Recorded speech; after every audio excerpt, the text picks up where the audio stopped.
বুধবার অক্ষয় তৃতীয়ার পূর্ণ লগ্নে দীঘায় উদ্বোধন হতে চলেছে রাজ্য সরকারের টাকায় নবনির্মিত জগন্নাথ মন্দির। মন্দির উদ্বোধন করবেন মুখ্যমন্ত্রী মমতা বন্দ্যোপাধ্যায়। আর রাজ্য সরকারের সেই কর্মসূচিকে সফল করতেই মঙ্গলবার গোটা রাজ্য জুড়ে জগন্নাথ মন্দিরের উদ্বোধনের প্রাক মুহূর্তে প্রচার অভিযানে নেমেছে সাধু সন্ন্যাসী ও তৃণমূল কংগ্রেসের নেতাকর্মীরা। আর তারই অঙ্গ হিসেবে মঙ্গলবার এক পদযাত্রার আয়োজন করল সাধু সন্ন্যাসীরা। মঙ্গলবার বিকেলে বাতকুল্লা ধানহাট মোড় থেকে এই পদযাত্রা শুরু হয়। বাতকুল্লার বিভিন্ন রাস্তা প্রদক্ষিণ করেন। এদিন সাধু সন্ন্যাসীদের অনুষ্ঠানে যোগ দিলেন তৃণমূল। এই পদযাত্রায় পা মেলান তৃণমূলের নদিয়া দক্ষিণ সাংগঠনিক জেলা সভাপতি দেবাশিস গাঙ্গুলি সহ তৃণমূলের একাধিক নেতা নেত্রী ও কর্মী সমর্থকরা।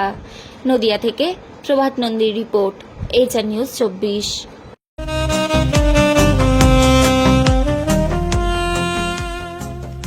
সর্বস্তরের ক্রেতা বন্ধুদের শুভ কামনায় বাবা লোকনাথ বাইক পয়েন্ট। আমাদের এখানে যে কোনো কোম্পানির বাইক ক্রয় এবং বিক্রয় করা হয়।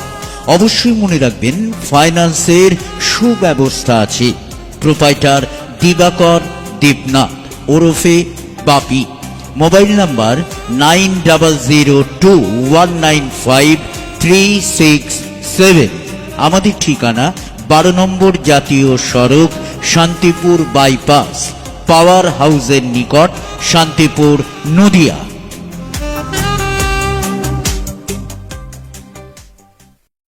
কর্মসূচি সংগঠিত কিছু নয়, স্বতঃস্ফূর্ত কর্মসূচি। গোটা বাংলার মানুষ আজকে উন্মাদনায় মেতে উঠেছে, আবেগে মেতে উঠেছে, গর্বের সাথে তারা সাক্ষী হতে চাইছে। 1000 বছরে প্রথমবার বাংলায় জগন্নাথ দেবের আবির্ভাব হচ্ছে। তিনি শুধু আবির্ভাব নন, তিনি প্রতিষ্ঠিত হতে চলেছেন, আগামীকাল প্রতিষ্ঠিত হবেন। দীঘা বলতে বুঝতাম আমরা একটা পর্যটন কেন্দ্র, আজকে শুধু পর্যটন কেন্দ্র থাকছে না, সেই পর্যটন কেন্দ্রের পাশাপাশি দীঘা আজকে তীর্থক্ষেত্রে পরিণত হতে চলেছে। এবং যে ওখানে হেরিটেজ একটা জায়গা তৈরি হলো, সমস্ত কিছু নিয়ে, টোটাল বিষয়টি নিয়ে প্রায় 24 একর জায়গা জুড়ে সেই স্থান আজকে সেজে উঠেছে, যেটা বাংলার বুকে একটা, বাংলার মুকুটে আমি বলবো একটা স্বর্ণ পদক সেখানে জুড়ে গেল। আজকে আমরা তার সাক্ষী হলাম। আজ র্যালিতে দেখুন সবথেকে বড় ব্যাপার যেটা হচ্ছে, আপনারা নিজেরা দেখলেন দুপাশ থেকে সাধারণ মানুষ কিভাবে ছুটে এলো, রাস্তায় দাঁড়িয়ে ছাদের ওপর থেকে অভিবাদন জানাচ্ছেন যারা আমরা পায়ে পা মেলালাম এই মিছিলে বলতে পারেন। তো সকলকে আমরা আন্তরিক কৃতজ্ঞতা ধন্যবাদ জানাচ্ছি মাননীয় মুখ্যমন্ত্রী মমতা ব্যানার্জিকে তার এই সাধু উদ্যোগের জন্য।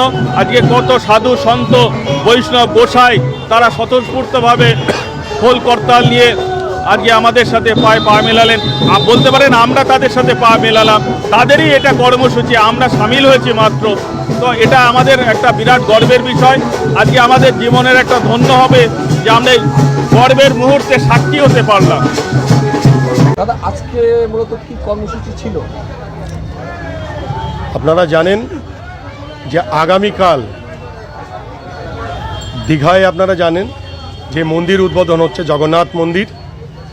আজকে বাতকুলাতে একটা বড় র্যালি ছিল, সাধু সন্ন্যাসীরা তারা বড় একটা র্যালি করেছিল, আমাদেরকে ডেকেছিল, আমরা আজকে ছিলাম। ভালো লাগলো। আজকে এই র্যালিতে কত মানুষ ছিল? প্রচুর মানুষ, সাধারণ মানুষ ঢল নেমেছিল রাস্তায়, মহিলারা বিশেষ করে। আর যারা এই সাধু সন্ন্যাসীরা আছে, যারা ধর্ম নিয়ে সব সময় থাকে, সেই সব মানুষের প্রচুর আজকে আগমন ছিল বাতকুল্লাতে, এই র্যালিতে দেখলাম। এছাড়া দলীয়ভাবে কে কে উপস্থিত ছিল?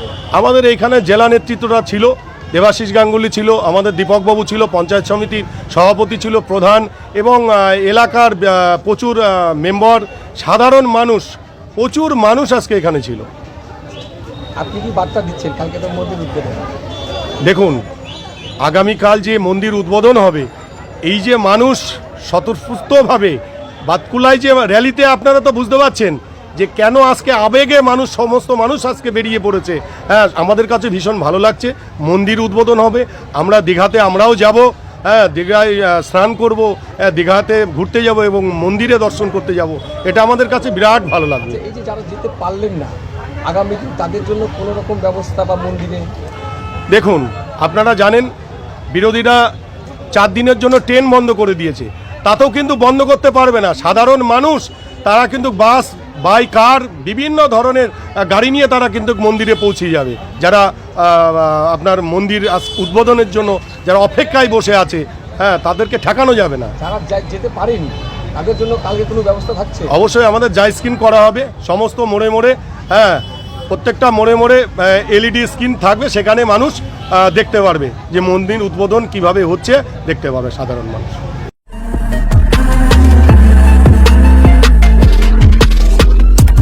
নমস্কার, আপনারা দেখছেন HR নিউজ 24, সত্যের লক্ষ্যে মানুষের পাশে।